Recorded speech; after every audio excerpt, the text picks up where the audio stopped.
Hi everyone, my name's Serena and welcome to our channel Big Tiny Projects, where my fiance Alessandra and I tackle DIYs and extreme room makeovers. Today I'm going to be running you through a step-by-step guide on how I made my dream wedding invitations, including tips and tricks, how I printed them, and where I brought everything, so you can make them too. Let me just undo the ribbon that I have tied around the front. I'm going to be showing you how to put an illustration on the cover, even if you have zero drawing experience.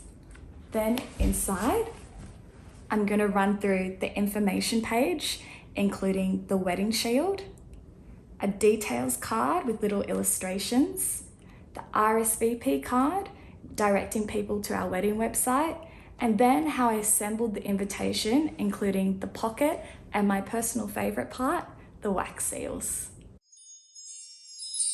First up is the wedding shield. To make the shield, I used my iPad, Apple Pencil, and the free, yes free, app Procreate.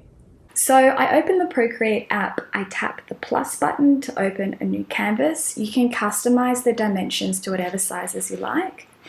Then in the top left-hand corner, I tapped on an icon that looks like a spanner.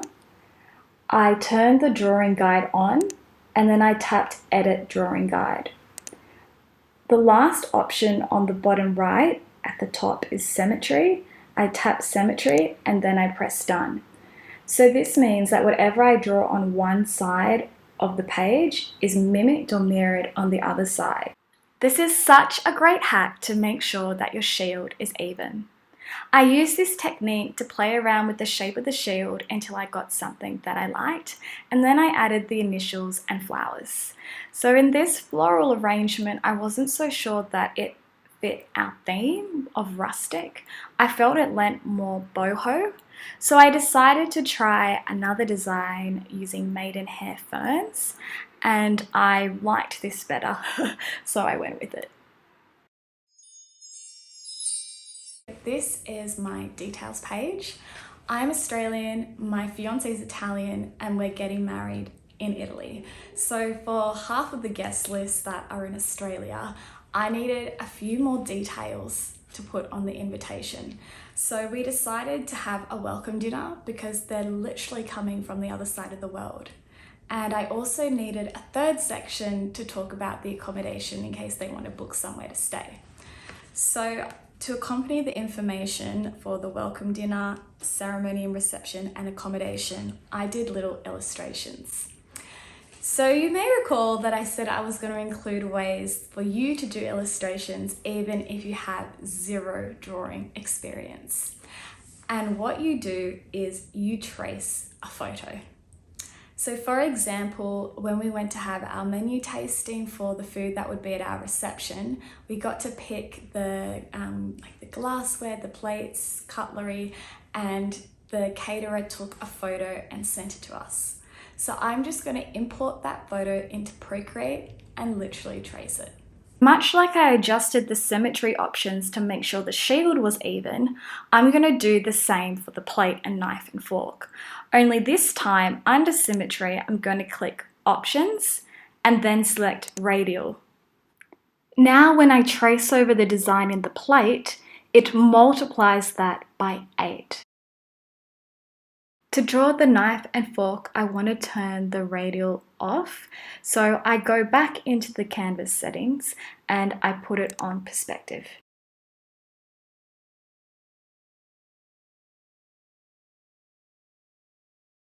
For the drawing to accompany the information about the accommodation, I drew a castello, a castle, because there's a castle right near it. Yes, I can't believe this is my life, that we're going to be staying in a place right next to a castle. This is wild to me. But yes, I didn't have any kind of symmetry turned on. I just traced the image in Procreate. Then I went in freehand and added a few more details, like the bricks or stones that make up the castle and the trees and bushes that surrounded it, because I just couldn't help myself. So for the non-drawers, we've seen how to use the symmetry under canvas settings. We also saw how you can trace an image in Procreate, but now I'm going to go in and draw the location of the wedding freehand. So this is what I'm doing here. I had to use a reference image, which I just got off Google, and I'm just going in and drawing it. I was really conscious of how much black I used, and I tried to match it to the other two drawings so that one image didn't kind of leap off the page more than the other. But overall, I am really happy with the result, and I had so much fun drawing the villa.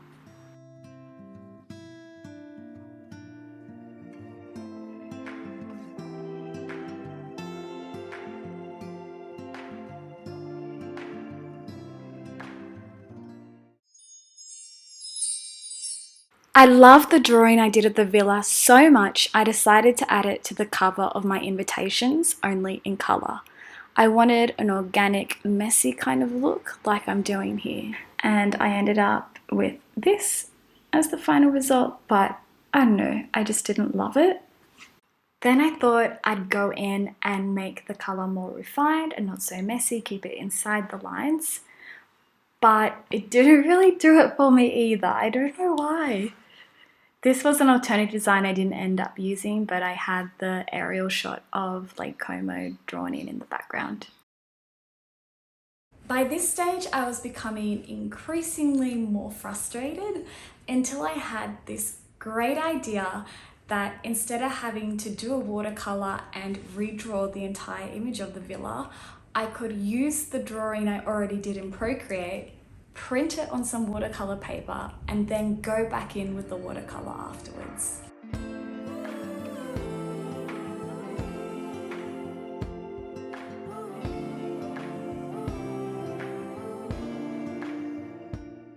Once I'd finished the watercolor, I scanned it in 300 dpi, and this is the result. I'm really happy with it. To edit my image, I uploaded it into Canva. Canva is a website where you have access to hundreds of images and templates to help you design anything.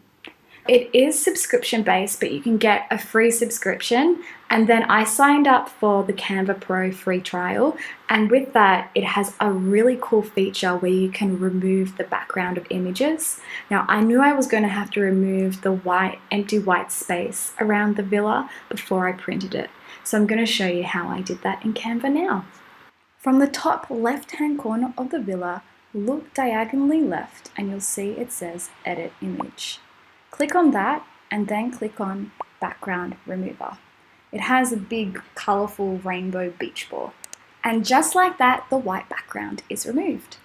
It's a lot faster for me personally than if I were to edit out the background in Photoshop.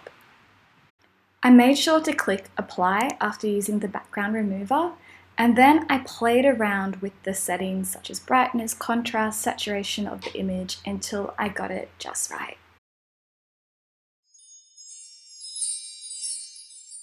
After deciding on the font I wanted to use for my wedding invitations in Canva, I decided I didn't want to use the hand-drawn SA I originally had in my shield.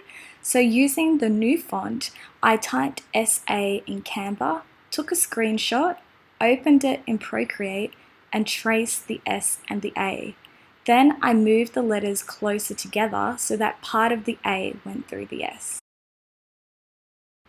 After setting my canvas size to A5, I added in all my illustrations and text to the information, details, and RSVP page. For the main headings, I used the font Parisian and the body font is Cinzel, except for the body font in the RSVP page where I used Arape.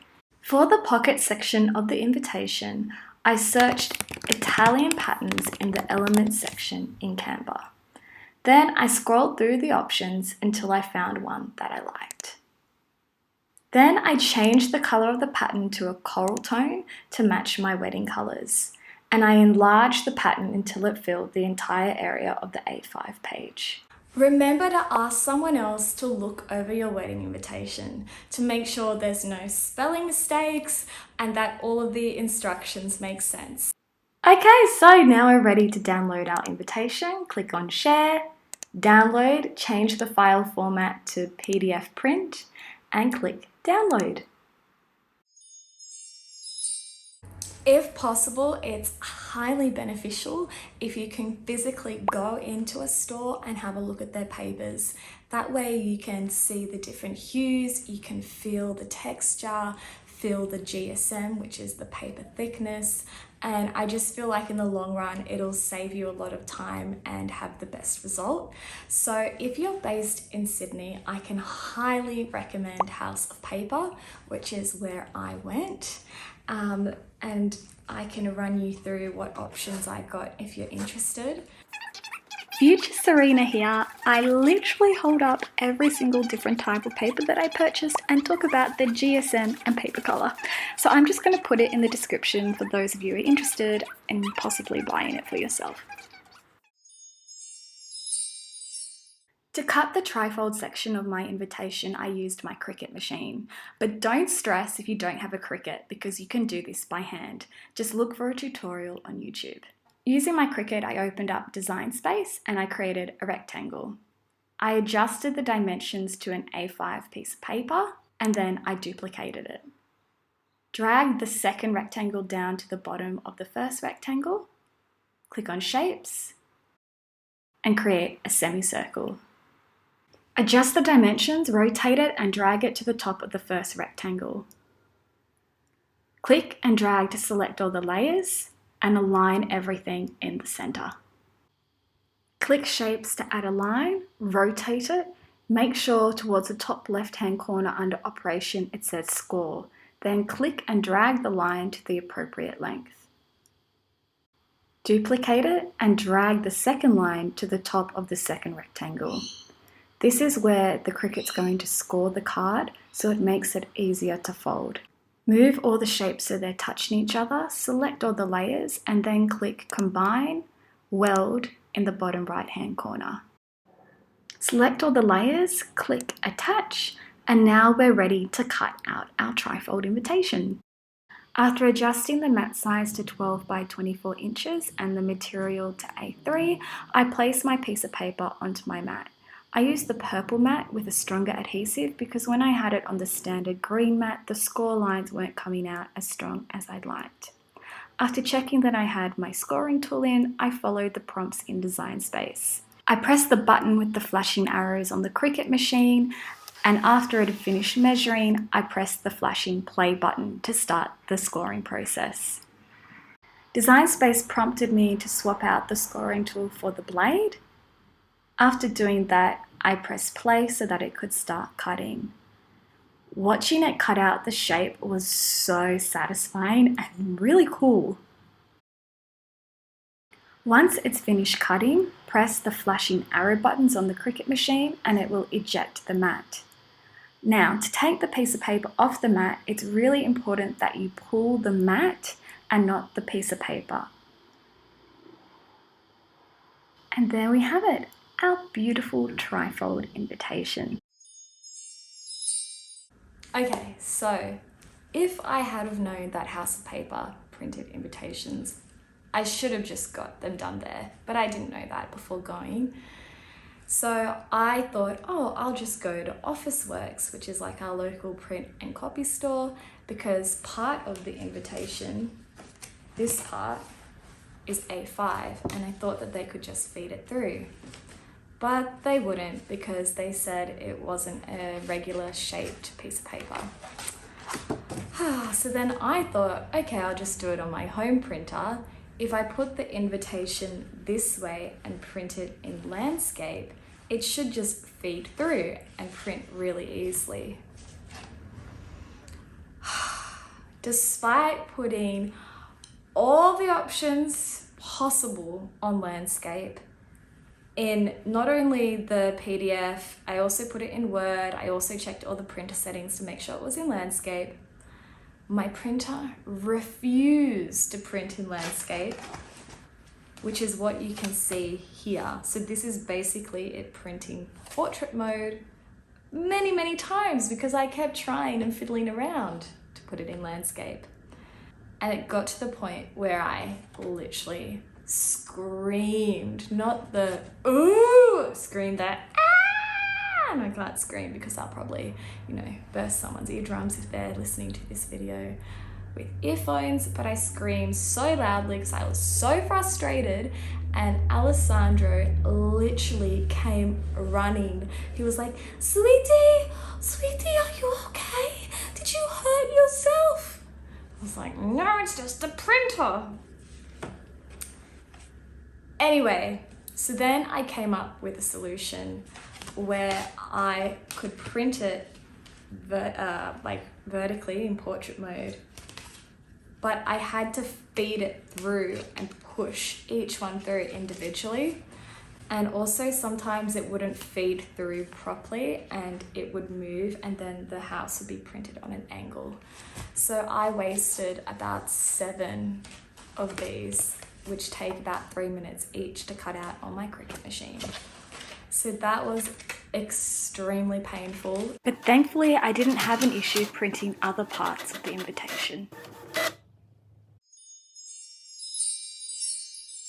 To create the pocket inside the trifold, I opened up Cricut Design Space, clicked Shapes, opened up a square, and adjusted the size. Add another square and adjust the dimensions so it's a rectangle. Duplicate the layer and drag it to the other side. Duplicate the layer again, rotate it, and adjust the dimensions so it fits along the longest length of the first rectangle. Next, we're going to add our score lines in. And we're doing this because we're going to fold over these rectangles and add double-sided sticky tape to attach it to the trifold. Then select all the layers, click Attach, and you have your pocket ready to be cut. Take the A5 piece of paper we printed the pattern on and place it on the purple mat so the pattern is face down. We're doing it this way so that the scoring lines are on the right side when we go and fold over the rectangles. To assemble the invitations, you're going to need a scraper, double-sided sticky tape, paper trimmer, and scissors. Take the trifold invitation and fold into the score line. You'll know you've done it the right way when no paper flakes off the edge, or at least for my paper choice. I took the scraper and I pushed down each edge, and then I closed the entire invitation and did it one more time to make sure it was nice and flat for printing. Then I repeated this process on the pocket.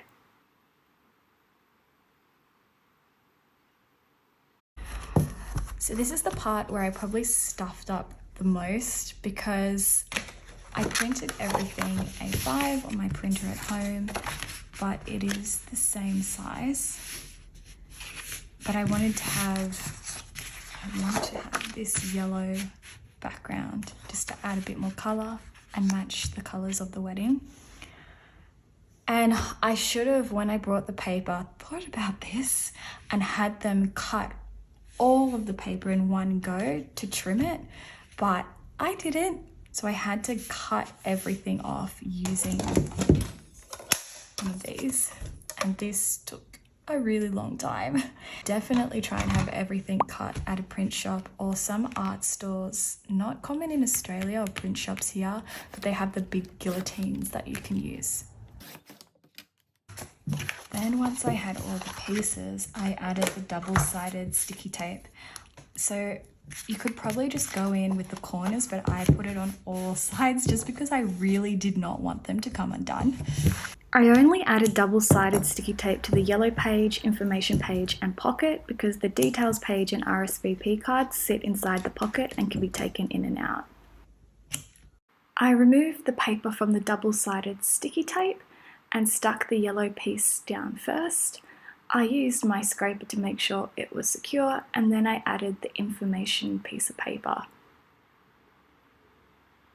It's really important that you do it in this order because, for example, when this piece of paper sits inside the pocket, you want it to line up with the top of this piece of paper. Just looks a lot nicer and cleaner. Kindly RSVP card. Then I folded it up. I went to my local craft store and brought some light blue ribbon because it matches our wedding colours, and I tied it around the invitation to keep the flap right here closed and secure. Is it necessary to have ribbon? No, but I just think it adds such a lovely, lovely touch, makes it a bit special and has a bit of suspense around undoing the ribbon to look at the invitation. And there you have it. That's the final invitation. This is the moment where I reveal a plot twist to this entire video when I tell you that I don't just have one invitation, I actually have two. Yes, two wedding invitations. Because half of the guests are coming from Australia, so I knew they were going to need more pages, more information, and that's why I went with the trifold with the pocket. Whereas the guests coming from within Italy didn't need as much, so I opted for a much faster option, which was doing a vellum wrap. And this is how I did it. Now, I couldn't find vellum when I went to my local office work store, but I did find tracing paper, and I read online that it's basically the same thing. So I got Reeves 90 GSM A3 paper. So I'm just gonna rip a piece of tracing paper out now. Like this, so you just see. And I'm just gonna take the piece of paper that the invitation is going to be printed on and place it roughly in the center of the piece of tracing paper. And then I'm going to fold it across so it lines up with the edges of the piece of paper that's going to go inside. To make it a really nice clean fold, just go press it down like that. So there's a bit of a gap here, a couple of mils when you do fold it over. So you push the paper really tight so there's no more gap, because you don't want it to be too loose once you've folded the other side. And then you fold this over, and I'm pushing quite hard because I don't want there to be too much of a gap when I go and press this side down.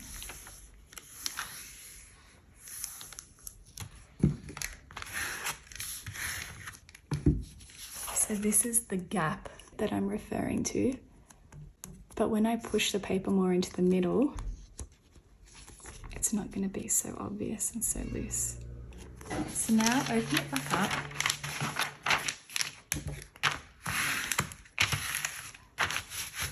Flatten this down to make it a bit easier. And you're going to want to take your ruler and measure the width of the invitation. So this is 14.7. You're going to want to halve it, but then add a couple of mils, because when these fold over, to me, I didn't like that. When you fold them in and fold them in again, I'm going to put a wax seal, and you don't want the wax seal to go on the inside of the invitation. You want there to be a little bit of overlap. That doesn't make sense. It will in a second. Doing about 7.8, 7.9.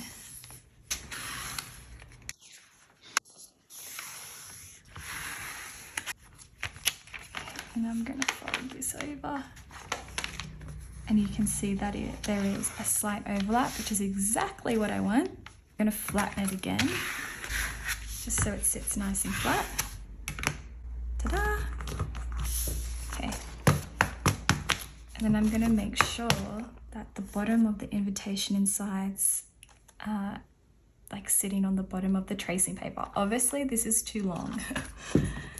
So then I get my personal paper cutter, as it says on the box.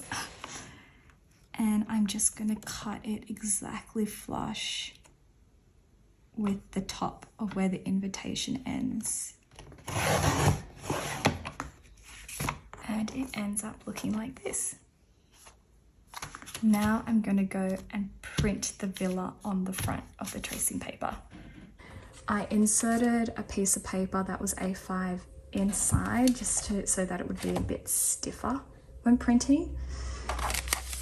I was a bit scared that things would get caught inside. and I held it together up here and then put a little bit of pressure.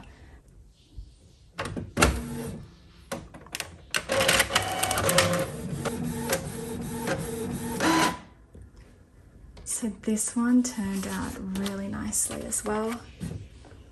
So now when I open it, you can see that it just halves the house exactly in the middle on both sides. So that was really easy, I thought much easier than trying to play around with halving it in Photoshop or Canva and then hoping that when I scaled it in the printer settings that it would work. So I found that to be really helpful. I did have to individually feed every single invitation that I printed the villa on the front, but it's really clean and it looks professional, I think. This is the low temperature heat gun I used. It's really important that it's the low temperature, otherwise the wax is going to melt a lot faster and you're going to have a lot more drippage whilst you're waiting between seals. So I got this from Kmart. I also got this wax seal from Kmart of little flower. And then a whole lot of gold wax sticks. They said gold. They weren't, to be honest, exactly what I was expecting, like gold and gold. I would say that they're more like a tinny color, but they did the job. And yeah, you'll see what I mean in a moment. Okay, so another red hot tip is to put something underneath your glue gun or wax gun, as I'm going to be using it, because even though I got the low temperature one, I still had quite a bit of drippage. Put something underneath it that you can throw away or easily kind of take the wax off it afterwards.